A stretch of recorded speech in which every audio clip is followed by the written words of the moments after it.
بسم اللہ الرحمن الرحیم۔ میری دوستوں سے گزارش ہے کہ ویڈیو کو لائک کریں، شیئر کریں، چینل کو سبسکرائب کر دیں، ساتھ میں بیل آئیکن کا بٹن دبا دیں تاکہ نئے آنے والی ویڈیوز آپ تک پہنچتی رہیں۔ فدیدہ نگاہوں سے ایک دوسرے کی طرف دیکھتے اور مسکراتے ہوئے آگے نکل گئے۔ خالد شاخوں کو ایک ایک کر کے اس کے دامن سے الگ کرنے لگا۔ مایا کا تنفس تیز ہو رہا تھا، اس کی آنکھوں میں شکر کے آنسو امڈنے لگے۔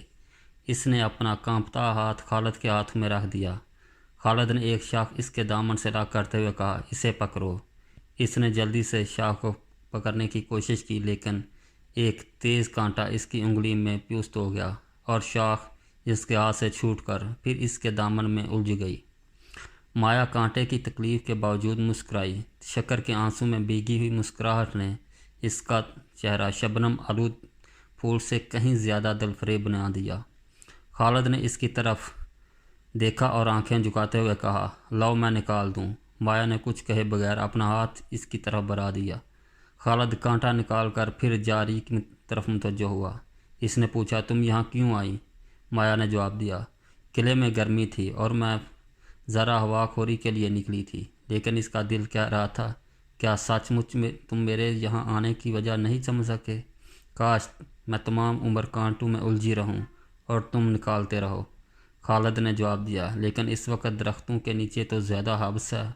مایا نے پریشان سی ہو کر خالد کی طرف دیکھا، لیکن کچھ سوچنے کے بعد جواب دیا، میں دریا کی طرف جا رہی تھی۔ دریا دوسری طرف ہے، میں بھی اسی طرف جا رہی تھی، لیکن کیا؟ گوروں کی ٹاپ سن کر اس طرف لوٹ آئی۔ آج آپ نے بہت دیر کی، میں بہت پریشان تھی۔ میں تمہاری پریشانی کی وجہ نہیں سمجھ سکا۔ اگر میں زبیر اور اپنے دوسرے ساتھیوں کی طرح قید میں ہوتا تو تمہیں بہت اطمینان ہوتا، لیکن میں تمہیں یقین دلاتا ہوں کہ میں اب قید میں ہوں۔ میں تمہارے بھائی کی طرح اپنی بہن کو چھوڑ کر نہیں جا سکتا۔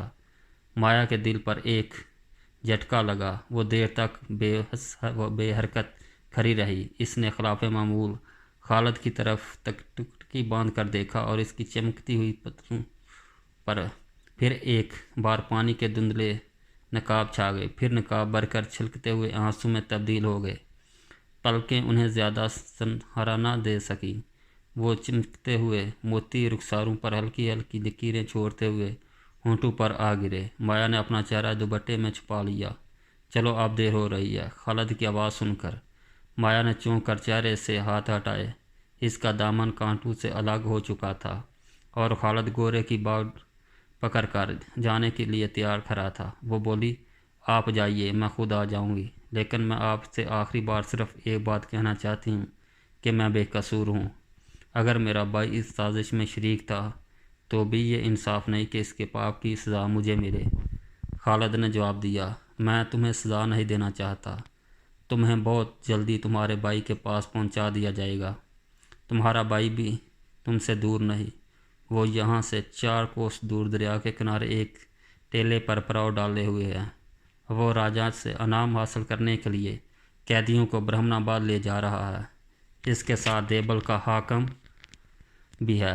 کل تک وہ برہمناباد پہنچ جائیں گے۔ شاید آج رات ہی تمہارے بھائی کے پاس تمہارا پیغام پہنچ جائے، اور اگر اس نے قیدیوں کو چھوڑنا منظور کر لیا تو تمہیں اس کے پاس پہنچا دیا جائے گا۔ میں شروع میں سے اس بات کا حامی نہ تھا کہ تمہیں یہاں رکھا جائے۔ ہمارا اخلاق ہمیں یہ اجازت نہیں دیتا کہ ہم ایک بے بس عورت پر ہاتھ اٹھائیں۔ تم اطمینان رکھو۔ آپ کو کس نے بتایا کہ میرا بھائی قیدیوں کو لے جا رہا ہے؟ کیا یہ ممکن نہیں کہ پرتاپ کے ساتھ وہ بھی ایک قیدی کی حیثیت میں جا رہا ہو؟ میں آج خود اپنی آنکھوں سے دیکھ آیا ہوں۔ وہ ایک مشکی گھوڑے پر سوار تھا اور قیدی بیل گاڑیوں پر بھی پایا زنجیر تھے۔ چلو اب دیر ہو رہی ہے، گنگو میرا انتظار کر رہا ہوگا۔ آپ جائیں، میں ابھی آتی ہوں۔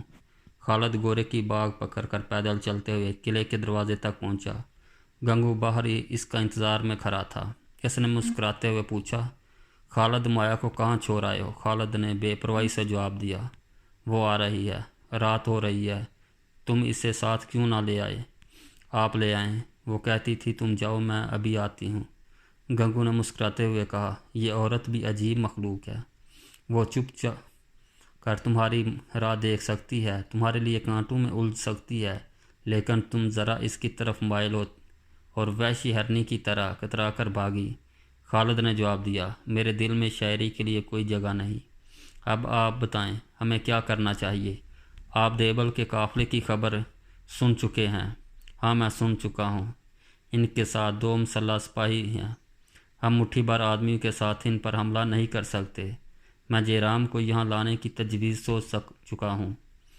دیکھا اس لڑکی کی باتوں میں آ کر ناہید جیرام کے متعلق اپنے خیالات بدل چکی تھی، اور آپ بھی متاثر ہو رہے ہیں۔ گنگو نے مسکراتے ہوئے جواب دیا، بیٹا تم مجھ سے زیادہ متاثر تھے۔ برا مجھے اب یقین ہو چکا ہے کہ مایا معصوم ہے، اور اس کے باوجود آپ جیرام کو مایا کے قتل کی دھمکی دینا چاہتے ہیں۔ تمہارے ساتھیوں کو آزاد کرانے کے لیے اس کے علاوہ اور کوئی صورت نہیں۔ لیکن اگر جیرام نے اپنے راجا کی خوشی پر اپنی بہن کو قربان کر دیا تو؟ مجھے ایسی امید نہیں۔ لیکن اگر جیرام اس قدر ذلیل ثابت ہوا تو مایا جیسی لڑکی کو ایسے ظالم بھائی کے ہاتھوں سے بچانا ہمارا فرض ہے۔ وہ خود بھی جیرام کی بجائے تمہاری پناہ کو ترجیح دے گی۔ چند دن تک تمہاری بہن سفر کے قابل ہو جائے گی، اور ہم تمہیں مکران کی حدود کے اندر پہنچا دیں گے۔ لیکن یہ کیسے ہو سکتا ہے؟ ہم اپنے ساتھیوں کو مصیبت میں چھوڑ کر چلے جائیں؟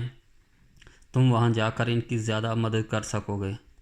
عربوں کے علاوہ سرندیپ کے ملاحوں کو بھی قید میں رکھنے کی جانے کی وجہ غالباً یہ ہے کہ تمہارے جہازوں کے لوٹے جانے کی خبر سندھ سے باہر نہ نکلے۔ اگر یہ خبر وہاں تک پہنچ گئی تو تمہاری قوم اسے خاموشی سے برداشت نہیں کرے گی، لیکن تم اس کے وقت نہیں جا سکتے جب تک ناہید تندرست نہیں ہوتی۔ اگر جیرام ہمارے قابو میں آ گیا تو یہ ممکن ہے ہم کم از کم زبیر کو آزاد کرانے میں کامیاب ہو جائیں۔ اگر یہ ہو سکے تو بہت اچھا ہوگا۔ میں عرب میں کسی کو نہیں جانتا۔ ممکن ہے کہ بصرہ اور دمشق میں میری آواز پر کوئی توجہ نہ دے، لیکن زبیر وہاں ہزاروں آدمیوں کو جانتا ہے۔ ہاں آپ نے یہ نہیں بتایا کہ آج رات میرے ذمہ کیا کام ہے؟ گنگو نے جواب دیا، تم آرام کرو۔ لیکن مایا دیوی ابھی تک نہیں آئی۔ شاید وہ دوسرے راستے قلعے میں پہنچ گئی ہو۔ میں ابھی معلوم کرتا ہوں۔ یہ کہہ کر خالد بھاگتا ہوا قلعے میں داخل ہوا۔ تھوڑی دیر بعد اس نے واپس آ کر گنگو کو اطلاع دی کہ وہ اندر نہیں پہنچی۔ گنگو نے کہا، تم اسے کیوں دور چھوڑ آئے تھے؟ ان جاریوں کے پیچھے کوئی 100 قدم کے فاصلے پر تم نے اس کے ساتھ کوئی سخت کلامی تو نہیں کی؟ نہیں، لیکن اسے میری ہر بات پر آنسو بہانے کی عادت ہو چکی ہے۔ ہاں میں ایک غلطی کر چکا ہوں۔ وہ کیا؟ میں نے اسے بتا دیا تھا کہ اس کا بھائی یہاں سے 4 کوس پر ہے۔ رات کے وقت اس جنگل کو عبور کرنا ایک عورت کا کام نہیں۔ یہ کہتے ہوئے گنگو نے اپنے ساتھیوں کو آواز دے کر بلایا اور جنگل میں مایا کو تلاش کرنے کا حکم دیا۔ کر خالد سے کہا، میرے خیال میں وہ ابھی تک اس خاردار جاری سے باتیں کر رہی ہوگی۔ تم اس طرف جاؤ، میں دریا کی طرف جاتا ہوں۔ مجھے اس پر شک ہے، لیکن مایوسی کی حالت میں عورت توقع کے خلاف بھی بہت کچھ کر گزرتی ہے۔ میں جاتا ہوں، کہیں دریا کے کنارے ہماری کشتی اس کی تباہی کا باعث نہ ہو۔ خالد کے جانے کے بعد مایا کچھ دیر اس خاردار جاری کے قریب کھڑی رہی۔ وہ کانٹے جو اس کے دامن کھینچ کر خالد ہٹائے ہاتھوں تک لے گئے تھے اس کے لیے مہکتے پھولوں سے کم نہ تھے۔ وہ چند لمحات کا تصور کر رہی تھی۔ جب خالد اس سے اس قدر قریب تھا، اس کے الفاظ اس کے کانوں میں گونج رہے تھے۔ وہ یکے بعد دیگرے زہر اور شہد کے گھونٹ اپنے حلق سے اتار رہی تھی۔ اس کا دل خالد کے متعلق متضاد خیالات کی روزمے گاہ بنا تھا۔ وہ کبھی اسے کرو غضب کا پیکر مجسم اور کبھی اثار و محبت کا دیوتا خیال کرتی۔ تھوڑی دیر وہاں کھڑی رہنے کے بعد وہ اپنے دل پر ایک ناقابل برداشت بوجھ محسوس کرنے لگی اور چاند کی روشنی میں درختوں اور جھاڑیوں سے بہتی ہوئی دریا کی طرف چل دی۔